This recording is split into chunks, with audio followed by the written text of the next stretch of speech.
show. I'm like, it's a blizzard going on out here. Next thing you know, I'm like, she's on Facebook Live streaming at the auto show. I'm like, don't you see the weather out there? Hey, is she from Chicago? Of course she is. Hey, you know, with Chicago, when there's a will, there's a way. When you really want to do something, I know it's a blizzard. You're going to find a way to do it. I'm like, wow, you must really wanted to go to the auto show. But yesterday, when the roads was fine, I'm like, the roads was clear yesterday. You ain't want to do nothing yesterday, but when the auto show roll around, now you want to go roll out when the snow is pouring. Right. And I'm like, I'm not finna go out there and have some idiot smack into my Mercedes. I'm not interested in that. I'm not interested in the paperwork. I'm not interested in any of it. Right. Getting your insurance and none of that. Yep. Oh, my goodness. So yeah, this whole thing brought about a big debate because I'm telling everybody there is no way, shape, or form, and I know how great Michael Jordan's career was. Tom Brady to me is better than Michael Jordan. Well, if they want to do that comparison, I'm like, they play two different sports, but if I had to go from degree of difficulty, Tom Brady gets hit. I mean, basketball is basically not supposed to be non-contact sport. It's listed as that. Well, this was tough. Trying to say no. And I've been listening to the debate too. But I'm leaning towards Mike, and I got a good reason why. Look, I know Tom Brady gets hit, he gets sacked, he gets illegal hits sometimes. But the game has changed. Football has changed so much where there's less and less physicality. Michael Jordan played at a time where he went up against the Davis brothers. He went up against the Bad Boy Pistons. He went up, you know what I mean? He went up against Pat Riley's New York Knicks. Very physical teams. You can hand check.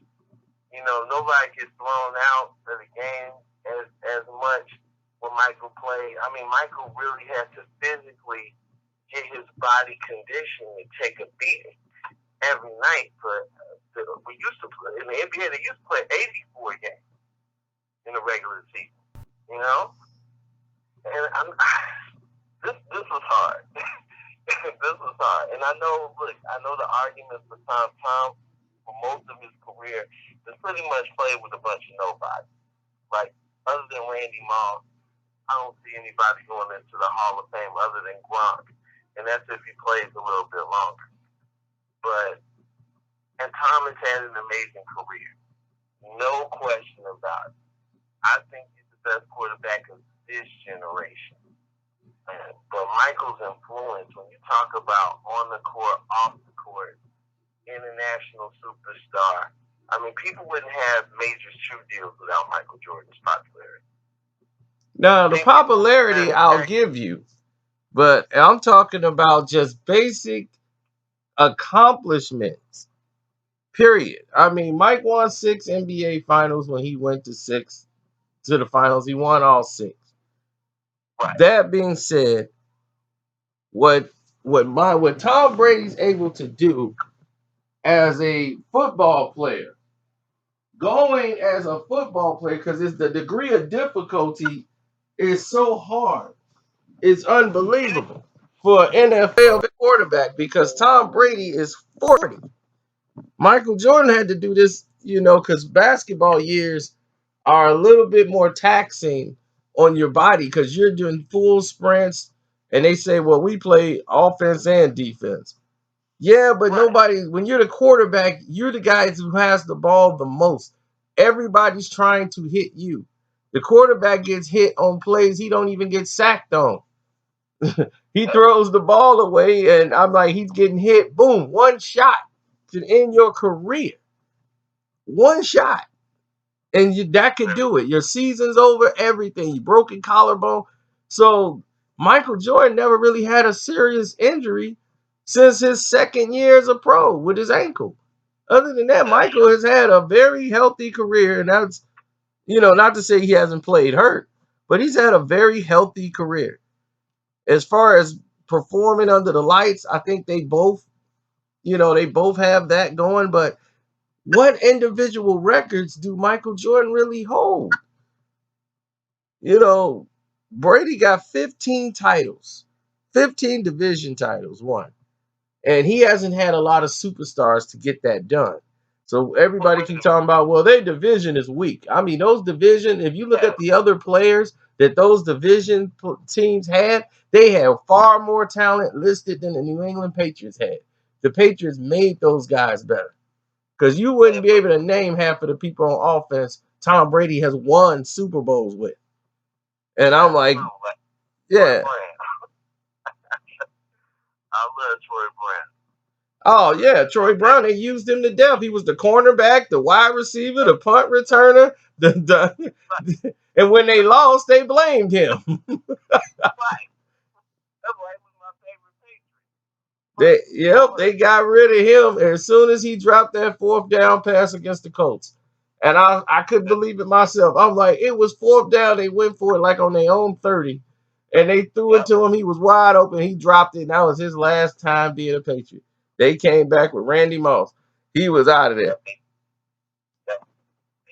I would never forget that play because I couldn't believe it. I hate Peyton Manning. So when that happened, I knew.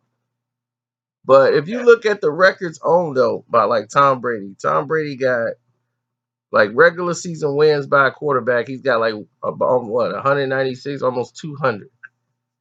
Right. So his playoff wins are 25. Every playoff record there is, he owns.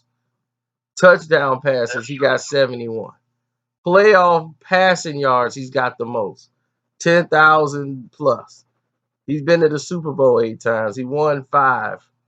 He's got 4 Super Bowl MVPs. He's got 18 touchdowns in the Super Bowl. He's got the most passing yards in a Super Bowl. And he just turned 40 and broke the record for the most passing yards in the Super Bowl against the number 1 defense in the NFL. So, and most of them dudes is fresh. He kills them in the scenes. He steps up the most and crushes anybody that stands next to him. And he's 40 years old. And he's right now, he's playing better than he did when he was in his 20s. Because he was just a game manager when he was in his 20s. That's true. He was. And they were protecting him that way. Well, that was because they developed the plays to be that way because of the type of offense they had. They would run the ball down your throat, and then they would they would pass only on third down. They just played possessional football. It was not impressive. It was not, we're going to blow you out. They didn't play that type of game. Back then, New England's game was their defense. Their defense, when Rodney Harrison and all those guys they had the defense. Willie McGinnis. Yeah. They went and picked up Sayal. The defense was their core. And then the offense was just to manage the game and don't blow it. Right. And Tom didn't make mistakes. That was the thing about Tom Brady. Like now, he don't make that many mistakes ever out there on that field. So you ain't going to get a lot of turnovers out of Tom Brady. He going to play and have so many snaps before he even throw a pick. If you get a pick off Tom in a game, you've done something amazing because Tom ain't going to give you that many opportunities. That's true. Well, Michael was similar. Michael didn't make a lot of mental mistakes on that court. He was a fierce competitor too. Exactly. Jordan was a fierce competitor and one of the best competitors there was. But if you had the right team in place and you had the right strategy, you could beat Michael. The thing when the Bulls started winning, it was that there were no more great teams no more in the NBA. There was like 2, and they were all on the West. The East was broken. When Michael won that first title, the Detroit Pistons was broken in half. In 91, when they first won, the Detroit Pistons was all broken up. They were old. They were broken down. Isaiah had surgery. Lambeer was hurt. Joe Dumars had groin injuries. Buda Edwards went down in game 1. They were done. they were old too many times. They've been to like what 4 finals or 3 finals. They've been to 6 Eastern Conference finals in a row. They were tired, beat down. So it was the Bulls' turn and their chance to go, and they start running the table. And then you got to look at it. It was the first time the expansion draft and free agencies was the way it was, where players were just leaving now. Teams weren't together no more. The free agency market had changed, and it's now like how we see it now. But at that time, it was the first time in history teams were splitting up. You see, he played the Magic, he played the Lakers in the finals. He didn't play against James Worthy. James Worthy did not play that finals. He was hurt. James Worthy did not play a single game in the NBA finals, and he's the Lakers' best player. Then Magic Johnson was there, but clearly with now big game James, there's no way. Right, that finals is going to be competitive. They just used Michael and Magic to go in there. They cheated the Blazers in the Western Conference Finals to put Magic in there to have a Magic and Michael finals. It was terrible. They had no chance of winning that NBA finals. Then But if you look at the competition, though, back then, the Eastern Conference was still back, even with the expansion, with Orlando coming in. Orlando was a young team, especially when they got Shaq and Penny and started building with Dennis Scott. yeah, that's later. We're at 91 right now. We're at 91 right now. They came in the second wave. Right. You know, this is the first 3 championships. When they did the first 3 championships, Michael was when they did the first 3 championships, Michael was the toughest team they had to face was the Knicks. And like 91, when they snuck everybody in 92, the Knicks got revamped. They basically got Pat Riley and became the bad boy Pistons. Yep, They took our identity and ran with it, and they beat us in the playoffs that year. And that was the end of the Detroit Pistons in 92.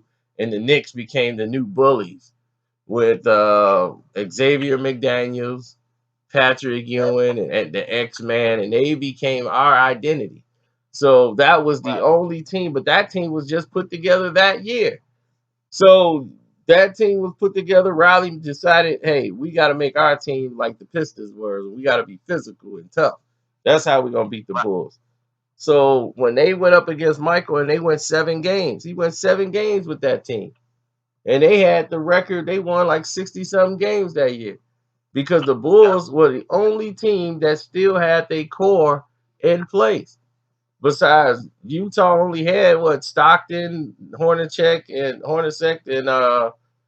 and Malone, Karl Malone. Other than that, nobody was together except for Portland. And when they were going to play Portland, the NBA Finals, and that was it. Everybody else was all switched up and around. The Davis brothers started to come along when they got down the road. When they got because this is remember this 91, 92.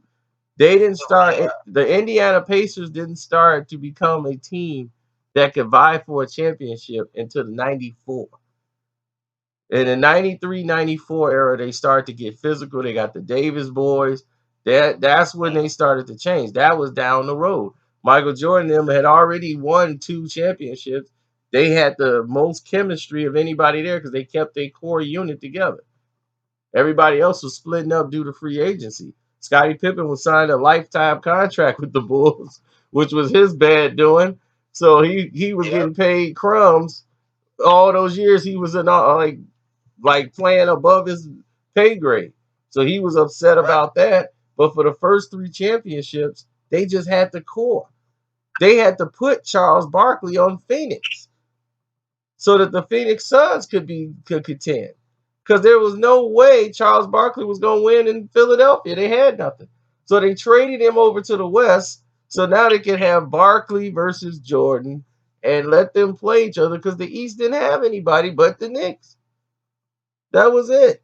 The Knicks were the only thing they had to worry about all year long in those first 3 championships.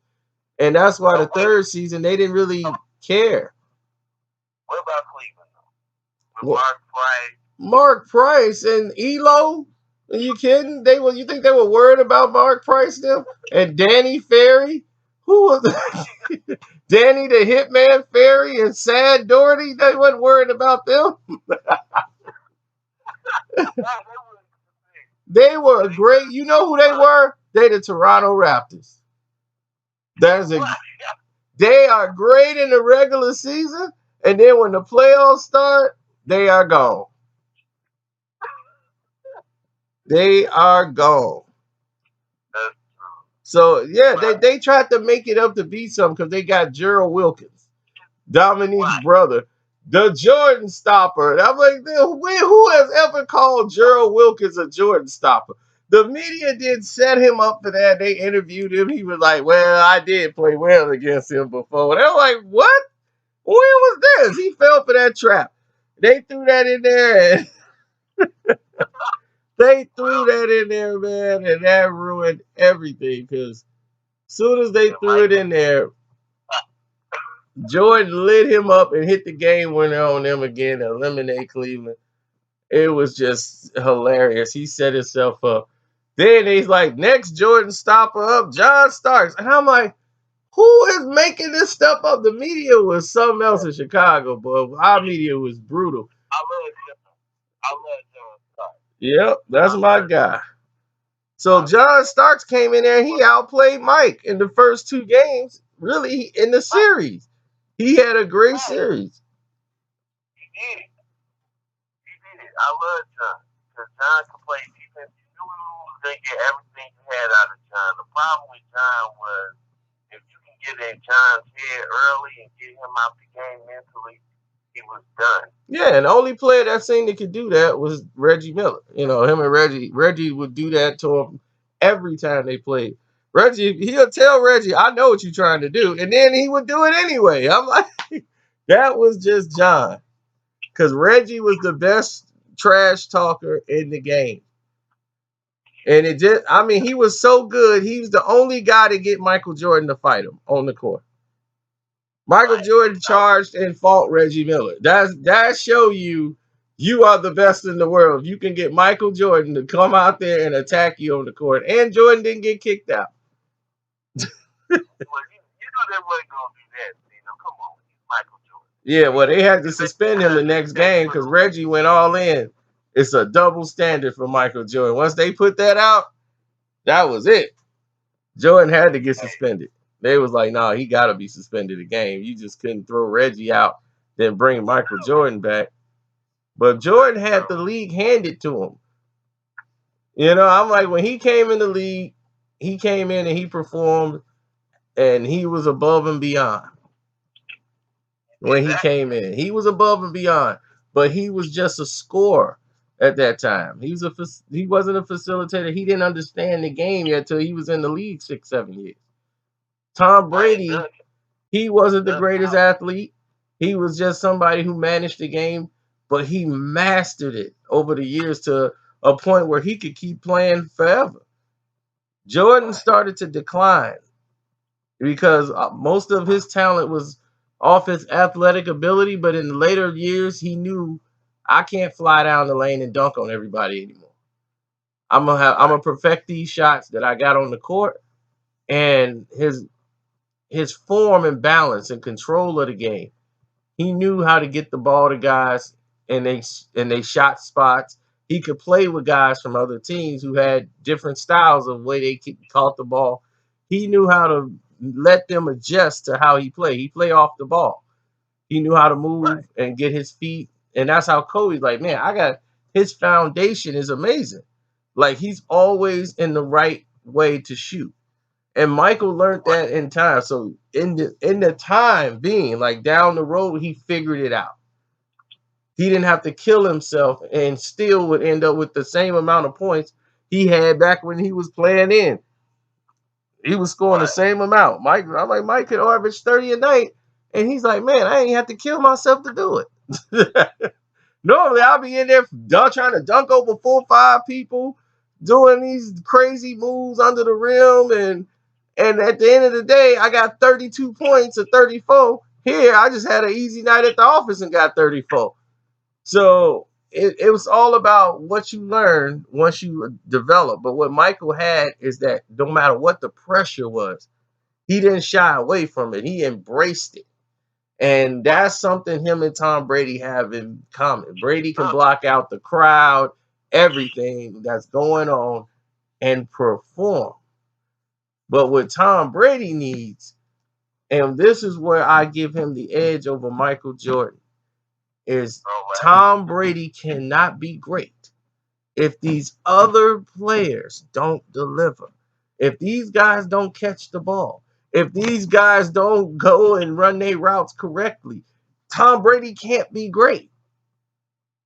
If these guys don't catch the touchdown, if they don't break free of the routes, if they don't run it properly, if this guy falls down, if they don't make these plays, Tom Brady can't be great. So he has to be a great leader on the team to get them to commit on every play. Don't shortcut the routes, run it the right way, and he get the most out of his players than anybody I've seen because he's played with players that have it was their first year rookies in the Super Bowl playing. Like I don't know what Mitchell did this year, but his rookie, I mean that Super Bowl he played. But this year he must have really ticked somebody off because he ain't played no more. He ain't get no more snaps. So I don't know what happened from then, but if you performing, they will keep you on that field. But the moment you not, they will snatch your butt off. That is the Patriot way. And they, yeah. Jimmy was with the Cowboys.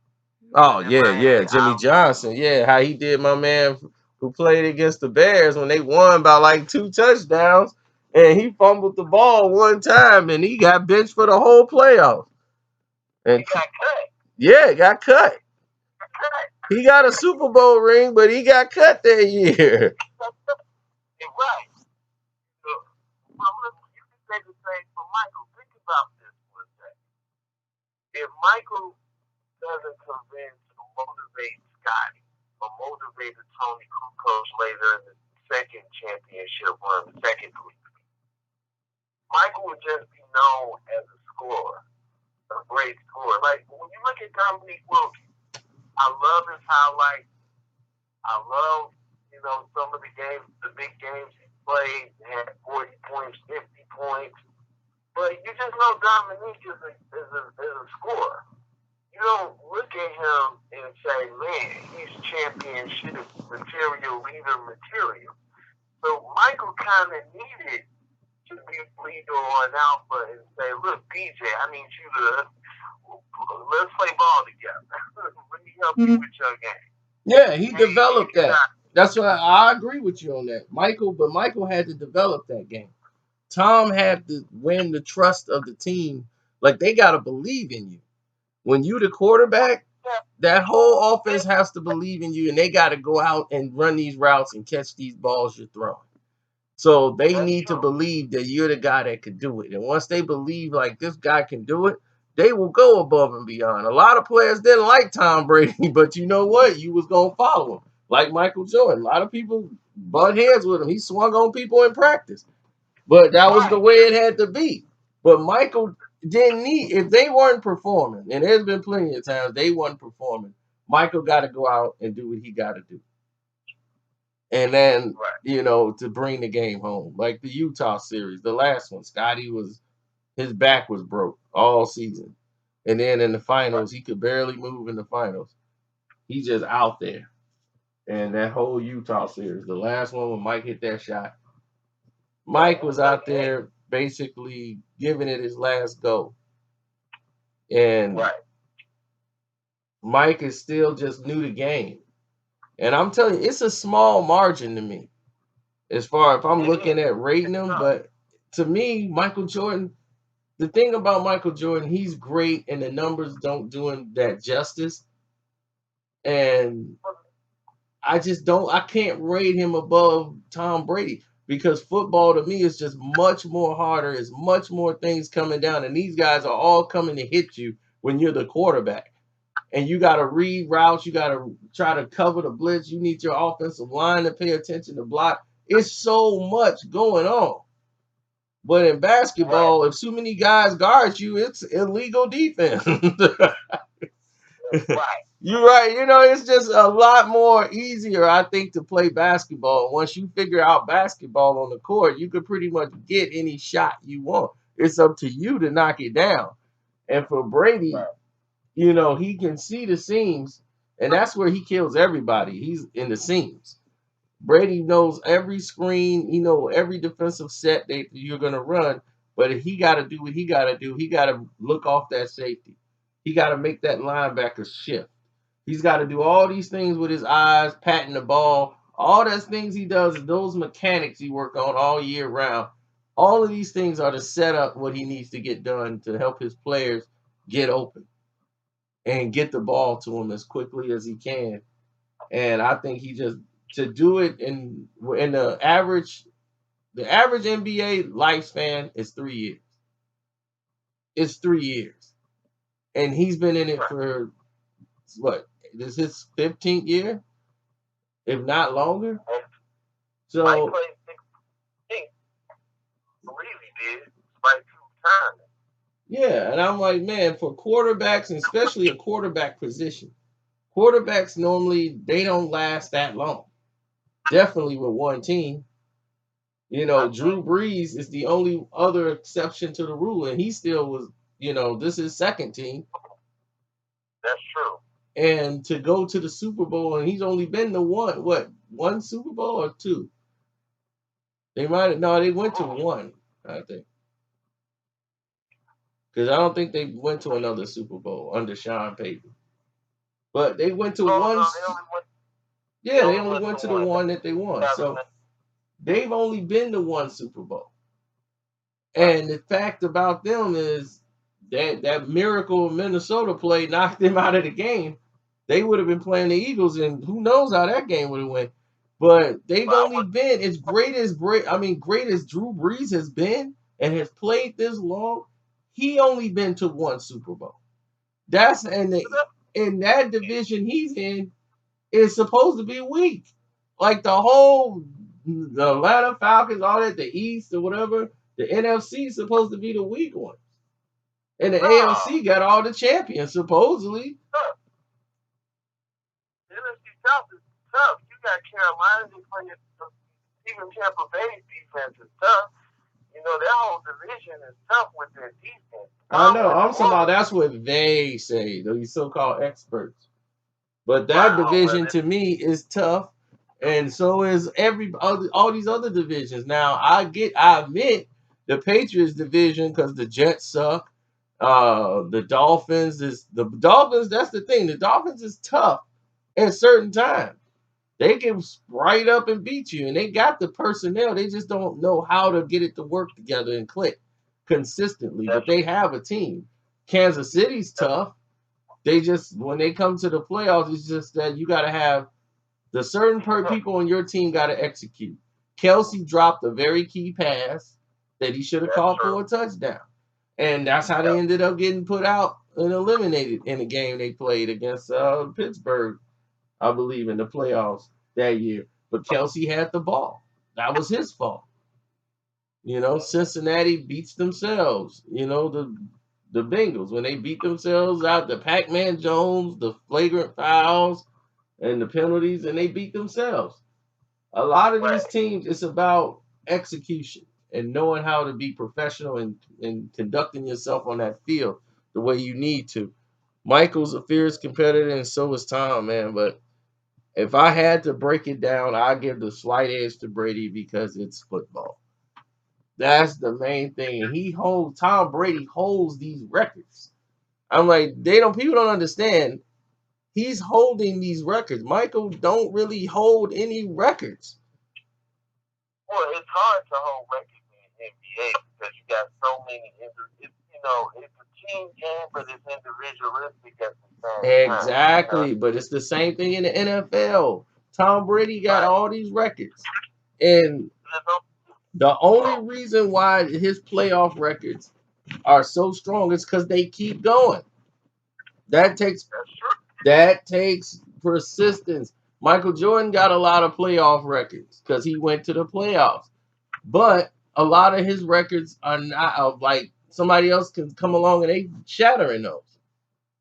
They can come and shatter all of his records. Basically, he's not gonna have one record. He did not lead the league in rebounding. He did not lead the league in assists. He did not lead the league in scoring. He got some scoring titles, but he does. Kareem got the most points. I mean, he was up there, but like everybody's passing him now. Like Kobe's passed him. Dirk Nowitzki finna pass him if he didn't pass him already. And would you put Dirk Nowitzki up with Michael Jordan? No. Right. So you wouldn't put him in that category, but that's what I'm saying. He don't really hold any of these records. I mean, I would love to see him hold that 6-0 in the finals. That's good for him. Right. But I'm thinking, like, who did they really play? They played the Seattle Supersonics with Sean Kemp, and they was young, didn't know what they were doing in the NBA Finals. And with Hawkins, Gary Payton, yep. Sam Perkins. Long arm Sam Perkins, who they already played in like '91 when he was with the Lakers.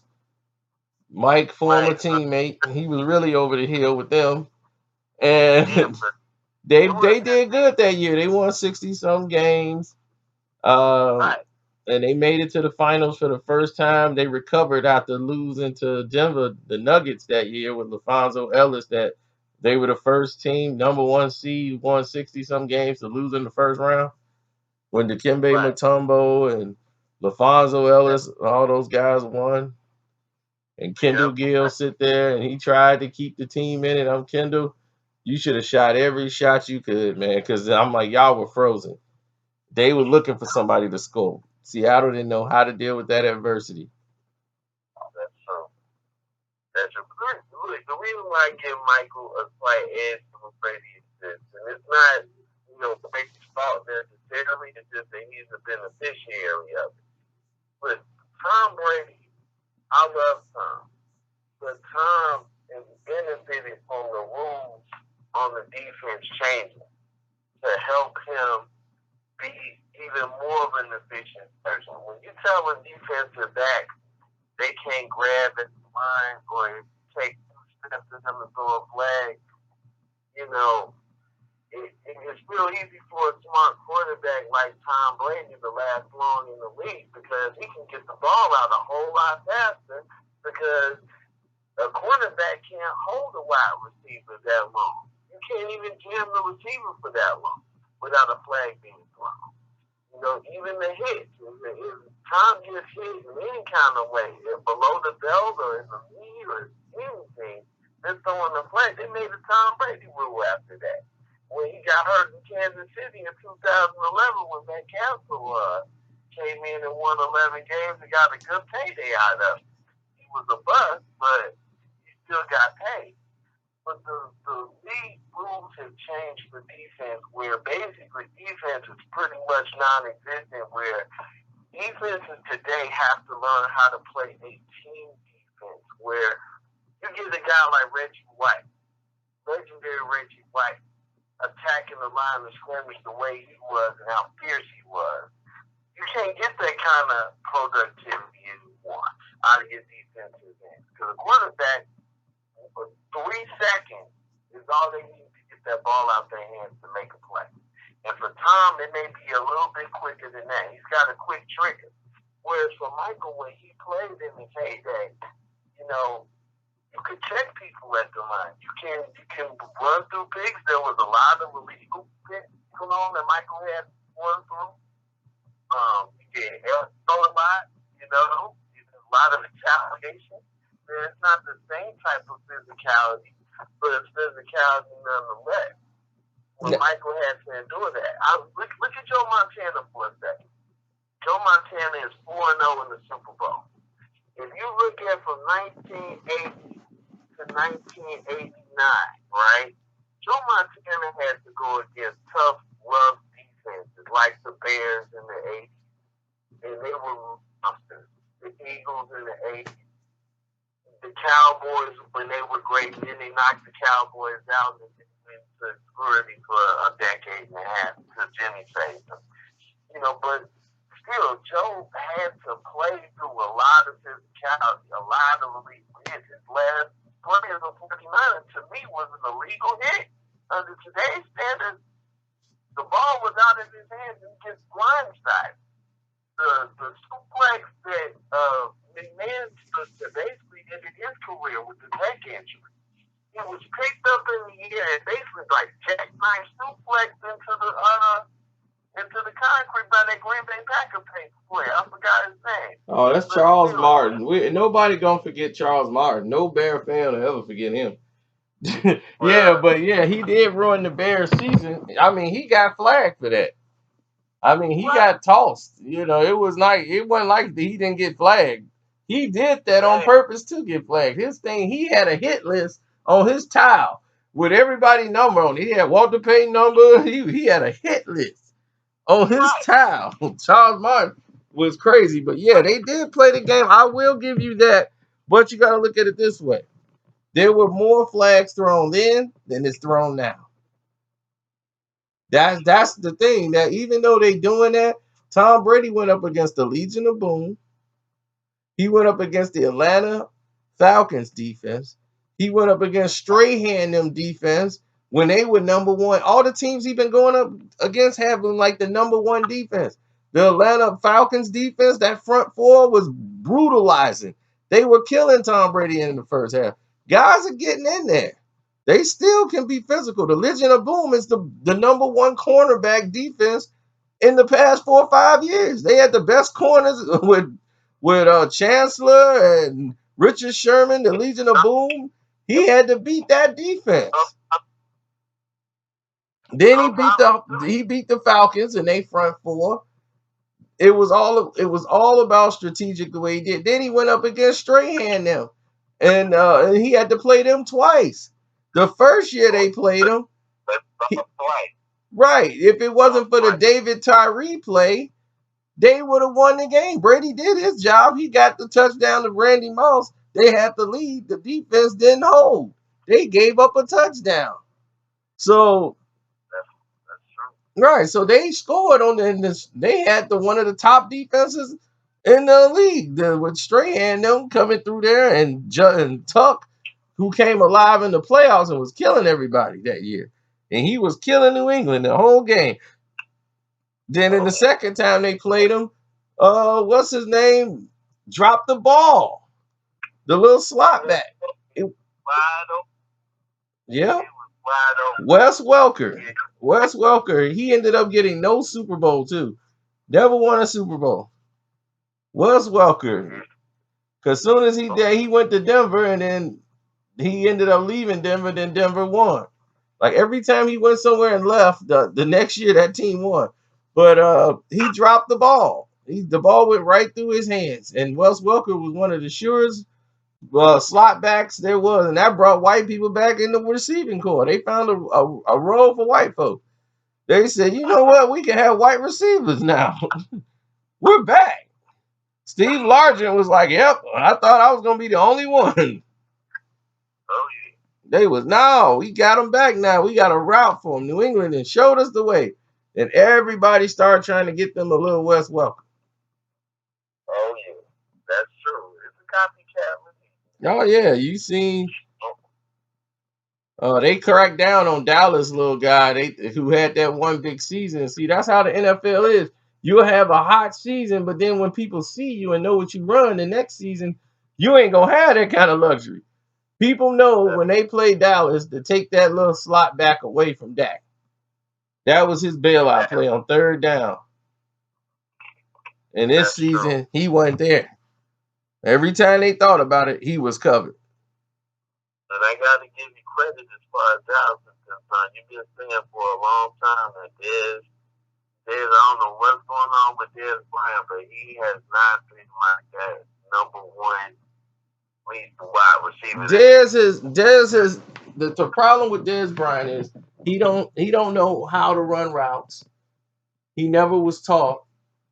He only ran like 2-3 routes in college, and he's only doing that now. So the same way he was playing in college is the same way he's playing now. But when he was healthy, he used to could jump up, catch the ball because he was big, and what he was another Keyshawn Johnson.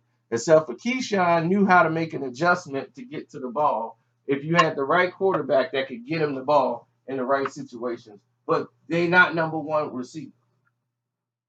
What they are is they need somebody to be a deep threat or a burner down the string, down the other side. And then they playing Terrence Williams, and Terrence Williams, he can't guard a car. I mean, he can't seem to get by nobody, but he's supposed to be a sprinter. And then you throw him the ball, he gonna catch one out of every 15,000 you throw. Right. Then you got a quarterback who's not used to making these kind of reads. They're not used to making like, okay, hot read here, nah, I can't do that one. This read, oh, can't do that one. This read, oh no, can't do that one. So he ain't got enough time. And then he's not at certain throws he can't make. And I've seen that last season. He tried and he couldn't make them. And I said, okay, I see what Dallas was talking about. This year they're gonna do the playbook over and stop trying to make him do some of these plays. He can't throw really over the shoulder passes and drop the ball in. That requires a lot of touch. He gotta work on that. So when you see him digress, they want to go more to a run pass option because run pass options are what's working now. And it's like these plays are getting the defenses out of position. The linebacker has to stay home and be honest. He can't really roam. The cornerbacks can't really peep in the backfield because you don't know if he handed the ball off or not. So it's like keep them honest play. You know, the Patriots use it every now and then. The Eagles live by it. They live and die by run pass option. But the defense is so strong, it normally can keep you in the game. And you see what Tom Brady did to the number one defense in the NFL. He tore them apart. He threw for 500 yards on that defense. So, so I'm like, and he's 40. That's why I give him the edge. I'm like, he's 40 years old. Michael Jordan at 40, he was definitely not Michael Jordan no more. But basketball is different. So, you know, 32 is like dinosaur in basketball. That's true. So, and he won his last chip at 38. Yeah, exactly. So, but then he did have a 2-year rest. He did have like a year and a half rest where he took like 2 seasons off. Then he came back. So he did give his body a chance to reset at least.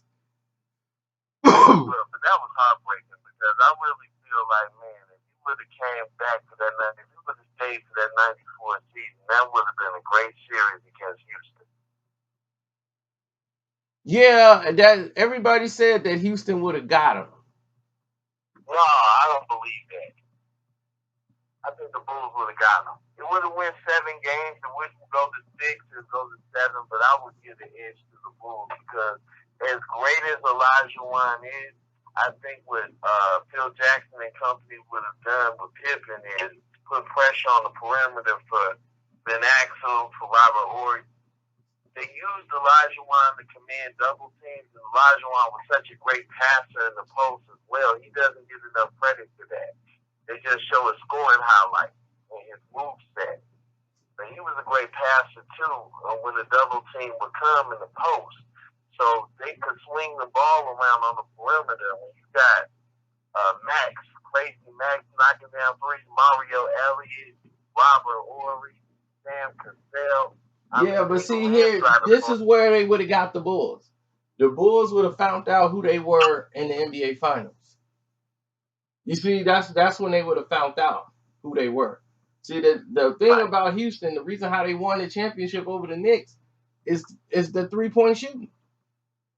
The 3-point shooting. They were the first like Golden State Warriors type team. They shot so many threes in that NBA Finals. It was like shocking that a team took that many threes. And they hit them. They were hitting so many threes with Kenny Smith, because I don't even think Mad Max was on the team. Yeah, the Jet, him and Cassell is what won the championship. Horry just put the icing on the cake. But they were the ones that was killing. Sam was a rookie. Sam came in as a rookie and did all that. So the Bulls wouldn't have been expecting that. They wasn't even scouting for that. They got hit with it like the Knicks got hit with it. Sam Cassell just came out of there and lit them up. And they had no idea what was going on. And then when you try to do that, here comes the Jet. The Jet came out and was hitting them with threes. And he was hitting threes from all over the place. So that's why I said Houston would have gotten them that year.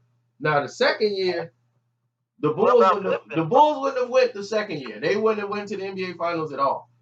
They would end up losing to somebody in '95 because they lost the power forward. They had no power forward. Yeah, they lost Horace Grant. Exactly. Horace Grant was that thing going. Yep. They had to get Rob to replace him. Exactly, because that's where they got killed at when Phil Jackson made that statement. Like, man, Phil. I mean, he wasn't really important.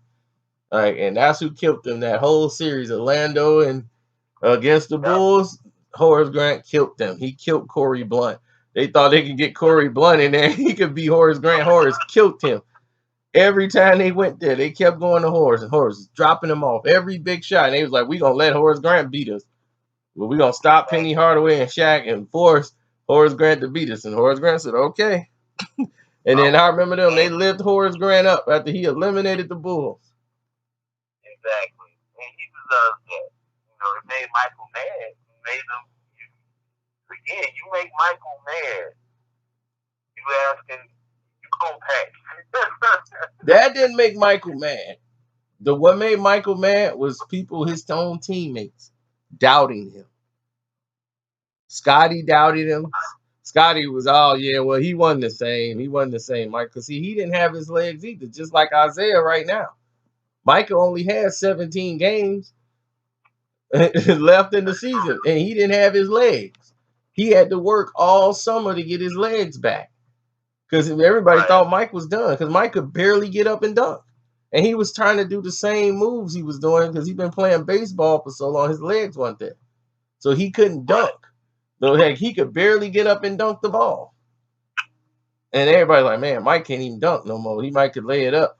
And in '96, oh my God, Mike was dunking in the preseason game.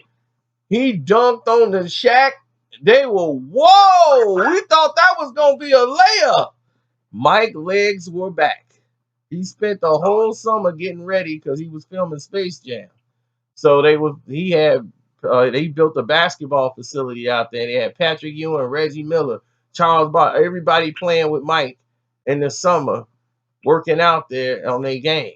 And while they was filming Space Jam. And that's when he started getting back to being Mike. Them legs was back. He spent the whole summer there, and in '96, told everybody a new one. And I said, whoa.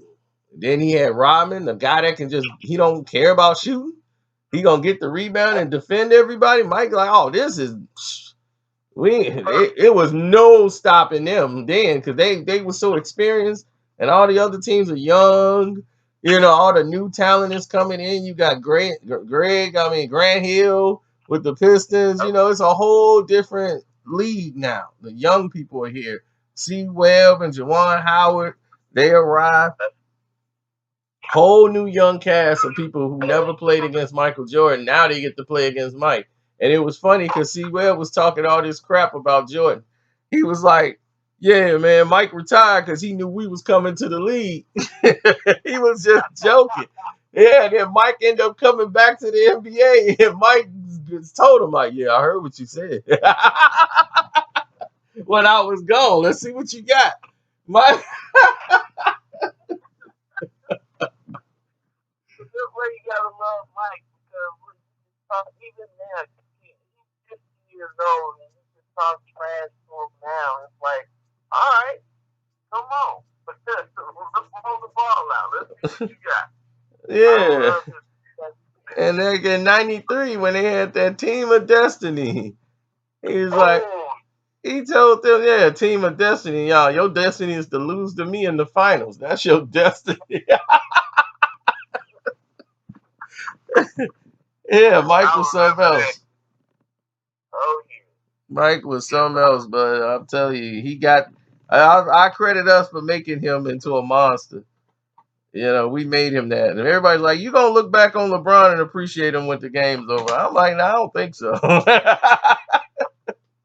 part about that, you know, is, look, ESPN, and you talked about this on many videos, ESPN and other idiots out there, they're going to use his stats as a means to say that he's great because he's played for a long time. He's going to play like 18 years, maybe 19 years in the league. Okay, but that doesn't make you a great player because you got all these stats. All these Hall of Famers that you see in the NBA got stats. But can you think of a memorable game where LeBron James? I can only think of one game in LeBron James' career where I can say, yeah, he played a great game. And that was when he went up against, I know it's bad memories, but he went up against Detroit Pistons, right? Everybody bring up that 07 game, and I'm like, do you realize that was 07? We in 2000. That was like 10 years ago. That's why I be telling all these dudes. I'll be like, man, he had a great game 10 years ago. So that's the only signature game for LeBron James you could find is 07 against the Pistons in the playoff. And to be honest, he was great that series. He played really good that series. They had a hard. The thing is though, and the reason why he got off that game, they fouled out and they ejected McDyess because McDyess was holding him down and was playing good D on him. And once McDyess was out the game, he could run free. So they threw McDyess out over a flagrant foul. It was ridiculous. And they threw out McDyess, and that's when the game turned. So a lot of people miss out on a whole lot of stuff in that whole series. But the series was great. It was a great series. But Detroit played very dumb with LeBron James. And a lot of his members did not, like, he was out of gas. Like, they went to overtime. But they wouldn't have gotten there if it wasn't for when they got the steal of that game. The third quarter, Boobie Gibson and Drew Gooden and all those guys, they played. They get no credit for nothing they've done. They give all the credit and praise to LeBron. And they did great to keep them in the game in the third quarter. If it wasn't for them putting that run to keep the game close, Detroit could have blew that game wide open because LeBron was on the bench the whole third, almost that whole third quarter. Then the fourth, he came in and was on fire, and he took like all the shots in the fourth and was hitting them. And then in the overtime, he was killing in that game. So they had a terrible defensive scheme. I would have forced everybody to shoot besides LeBron James. He wouldn't have been. He been shooting over 3,000 people because I was like, look, I don't care if they wide open under the basket. He's not shooting the ball no more. I'd have had one of the guys off the bench come in there and knock him into the drinks. Boom! Knock it right into the Gatorade. Anything to throw his rhythm off. He would have had to, they'd be like, hey, that's a foul. I'm like, okay, let him shoot some free throw. We gonna knock his rhythm off one way or another. He is not gonna just keep waltzing to the basket and throwing up. He was hitting stuff he don't normally hit. So I understood that when they did force him to take some shots. He was doing a 360 spin around, throw up some stuff, and it was banking off the glass going in. I was like, yeah, it's one of those games. One of them playground games where your shot just hitting. And then you run in and tell everybody, man, I was on fire today.